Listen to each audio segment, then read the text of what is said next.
Rose. Works as a waitress down at the diner? Rose, sure. Nice girl. Who wants to know? I'm Alan Wake. The writer, huh? I heard on the radio you were visiting. Well, I'll show you her trailer. That Rose, she's a nice girl.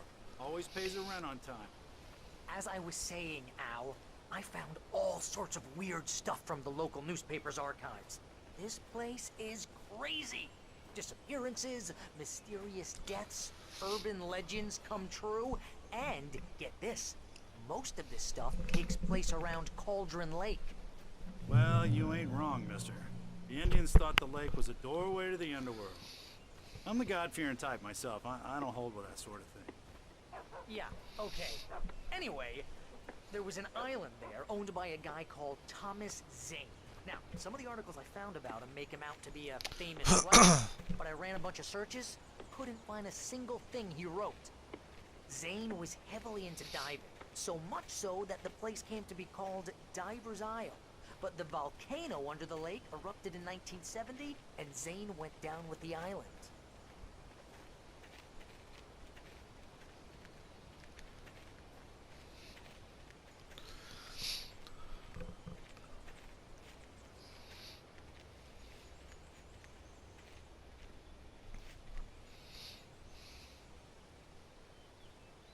It gets better.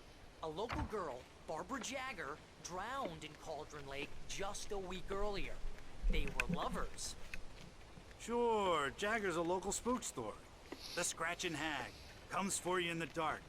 Childish stuff like that. Anyway, Al, I'm just getting to the best part. All of the articles about this stuff were written by Cynthia Weaver. I asked around, and she's that crazy bag lady you met. What, the lamp lady? She can be a little loopy, but she's not homeless. Yeah, anyway, she knew both Jagger Dang, and Zane Barry. before they both died, and she had some kind of a breakdown.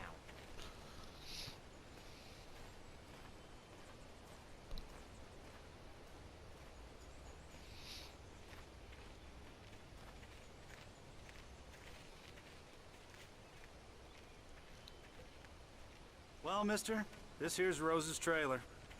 You mind me asking what you want with her? We're just here to talk to her, pal.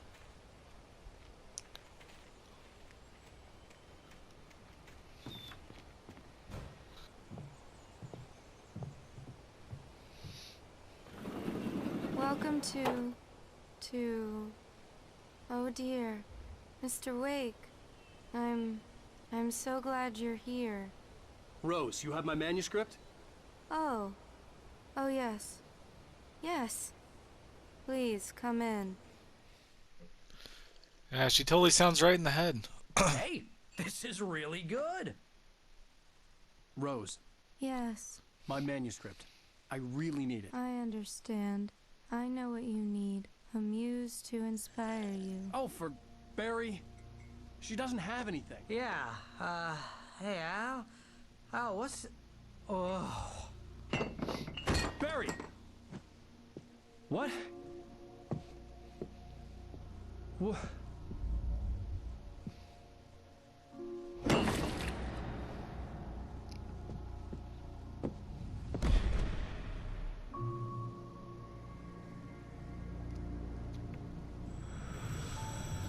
It's coming for you, hiding in my barber's skin. I'm too weak to stop it. You must turn the lights on. I promised I'd come visit you and your lovely wife. You must finish what you Oh, started. is that Barbara? I Who that old insist. lady is. You must turn the lights on. Turn the light on. Back to work, boy.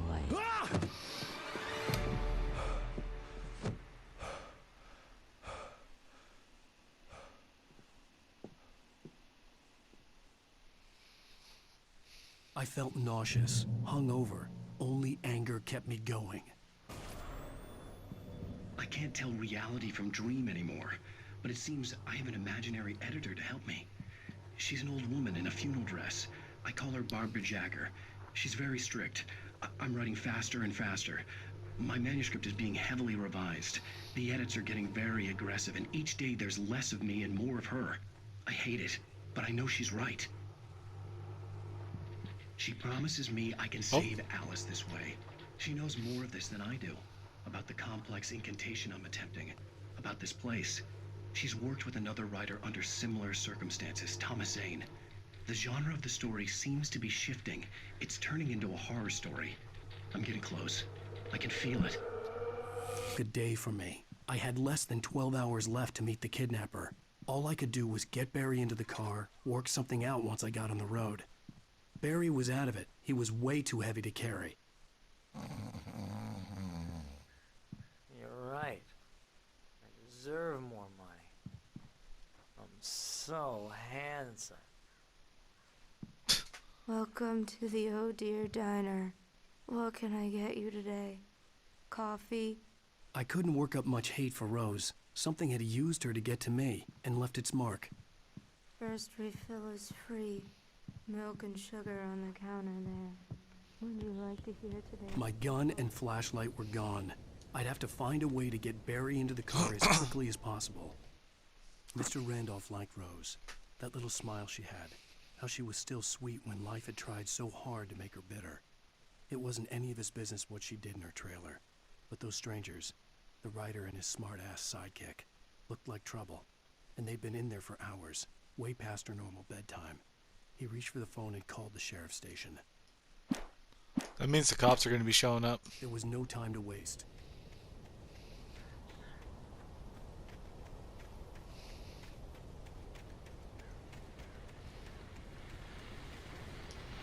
I just stepped outside to catch a breath of fresh air. Let me tell you, the weather's getting heavy. Nights like this make me especially glad I'm here talking to you and not home in bed. Once the weather takes a turn like this, I can't sleep at all. It's all tangled bed sheets and dark thoughts, punctuated by the occasional plunge into nightmare. Is it just me? Well, perhaps it is. But I hope I can make the night a little bit easier to get through. Caller, you're on KBF FM. Hey, Pat, it's Walt Snyder. What's on your mind, Walt? Well, I ain't the way you are, but, well, I can't sleep either, you know? I just been staring out the window here, trying to make sense of it all, but, I ain't been drinking either, you know? I just... Well, you sound like a man with a problem, Walt. I had a, argument with Danny. You know Danny, and, then I got in trouble with the law, you know, and, I'm just, well... Wait. I heard something like that, Walt. Yeah, well, you know... Skill. my best friend, and, they let me on bail today, and now I'm just alone here at the window, you know, waiting. Man, and Outside looking up at the sky above our broadcast tower thinking the same thing. What are you waiting for, Walt? I don't know. You know, something's gonna happen. You know, I think I better go. Well, Walt, maybe... No, thanks, Pat. Well, good luck to you, Walt. Hang in there. Let's take a little break, folks. This weather's really something else, huh? Ooh. I want that thermos.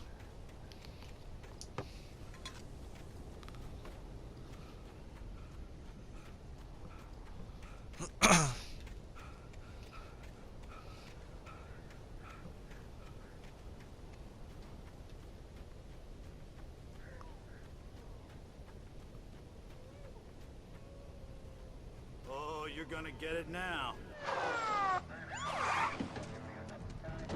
God knows what you've done to that poor girl. This is Agent Nightingale, FBI! Get him up, Hemingway! You're under arrest! You move a muscle, I'll unload right in your goddamn face! Stay right where you are, Spillane!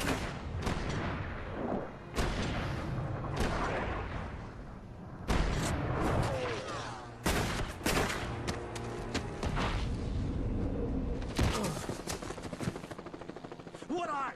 I'm standing right here, you goddamn maniac!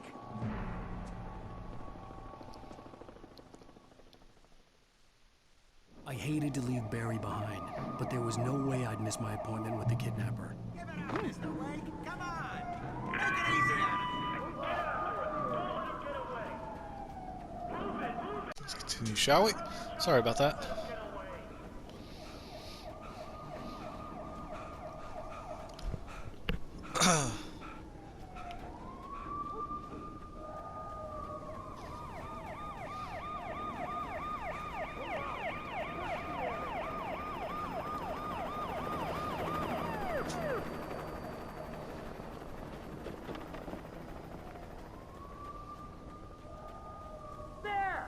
There he goes! Okay, men, keep your eyes peeled. He's gonna try to make it through here. Oh, damn. This way! Go! Whoa! Oh, God. I'm out there! Wait! God damn it! Where did he go? Slipped away! Keep an eye out!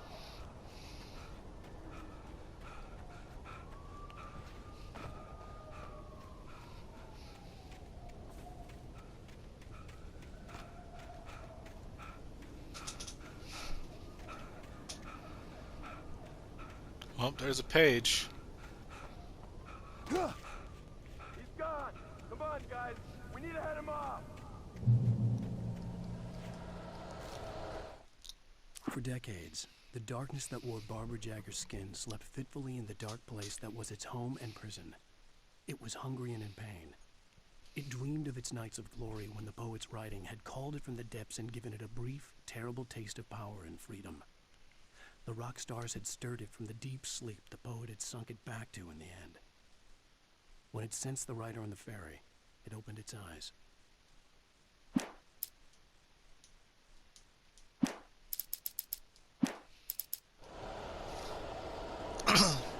You know, even though this game doesn't have like a technical second or a sequel, they do have a bit of a sequel in a way of a different game in its DLC, which I don't know if I'll do that one day.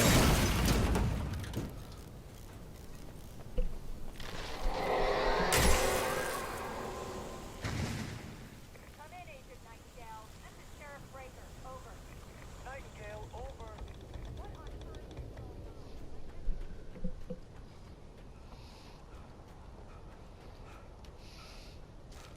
on? Rose didn't know how the strange old lady got in her trailer, and she looked wrong somehow. The woman showed her teeth in an approximation of a smile and traced a finger down Rose's cheek. "Pretty girl," she said. Rose felt as if she was falling asleep, but her knees didn't buckle. The crone spoke in a whisper, her words ice cold and dark in Rose's ear. Man.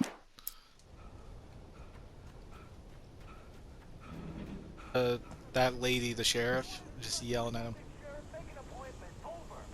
You stay right where you are, Agent Nightingale. I'm on my way.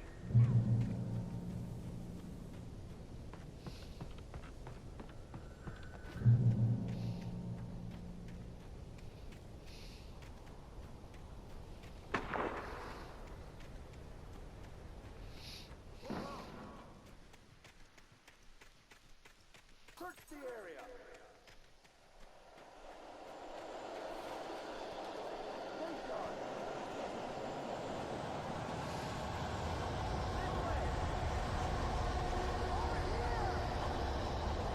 Darkness is getting stronger.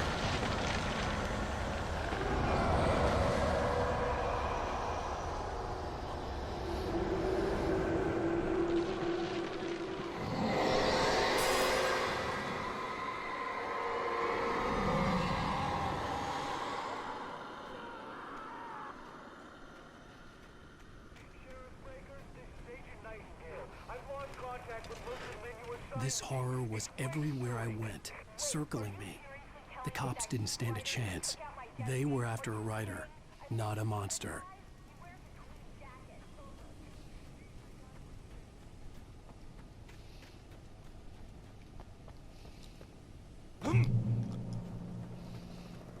Alright, that's going to be it for this episode. I hope you enjoyed like I did, and I hope to see you next time. Bye-bye!